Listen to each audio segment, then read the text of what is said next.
আমি একজন যুবক, আমরা অনেক সময় মজার ছলে বিশেষ উদ্দেশ্য ছাড়া ফেসবুক বা মেসেঞ্জারে 3 বার কবুল বলি। তাতে কি আল্লাহর দরবারে বিয়ে কবুল হয়ে যাবে? এতে কি কোনো গুনাহ আছে? পোলাপান বান্দরামি করার জিনিস খুঁজে পাও না? অনেক পোলাপান এগুলো করে। এমনকি এই যে নাটক সিনেমাতে অনেক সময় অভিনয়ের অংশ হিসাবে এগুলো করে না অভিনেতারা? এদের মধ্যে কেউ যদি মুসলমান হয়, কার যদি আল্লাহর প্রতি বিশ্বাস না থাকে তার কথা ভিন্ন, বেঈমান নিয়ে আমাদের আলাপ নাই। যে মুসলমান, যে আল্লাহর প্রতি ঈমান আছে, তার জানতে হবে নবী করিম সাল্লাল্লাহু আলাইহি ওয়াসাল্লাম বলেছেন সালাতুন জিদ্দুহুন্না জিদ্দুন ওয়া হাজলুহুন্না জিদ্দুন। 3টা বিষয় সিরিয়াসলি করলে যা হবে, দুষ্টুমি রসিকতা অভিনয় মজা করে করলে তা হয়ে যাবে কাহিনী বড় খতরনাক, বড় জটিল।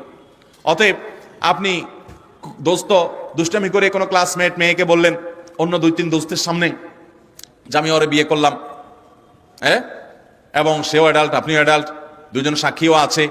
আর বিশেষ করে নাটকে যেটা হয় যে অভিভাবক অনেক সময় থাকে, যদি সত্যিকার অভিভাবক থাকে, ওখানে তো সব বকওয়াস অভিভাবক। মেয়েদের তো বিয়ে অনেক আমাদের মতো মেয়েদের বিয়ে অভিভাবক ছাড়া হয় না, কিন্তু হানাফি মাযহাব অনুযায়ী অভিভাবককে জরুরি না, যদি অ্যাডাল্ট হয়ে যাবে তাহলে সেক্ষেত্রে হানাফি মাযহাবের আলোকে এই বিয়ে হয়ে যাবে। দুজন সাক্ষীর সামনে শুধু বলছেন প্রস্তাব, সে বলছে কবুল, দুষ্টামি করে বলছেন, বাস কাহিনী খতম হয়ে গেছে। কথা বুঝেন নাই? খুব জটিল একটা বিষয়। ঠিক তালাকের বিষয়টা এরকম। আপনি বলবেন যে হুজুর আমি তো আসলে তালাকের উদ্দেশ্যে বলি না, আমি তো ভয় দেখানোর জন্য বলছিলাম, কাম হয়ে যাবে, এরপর আর এসব বলে লাভ হবে না।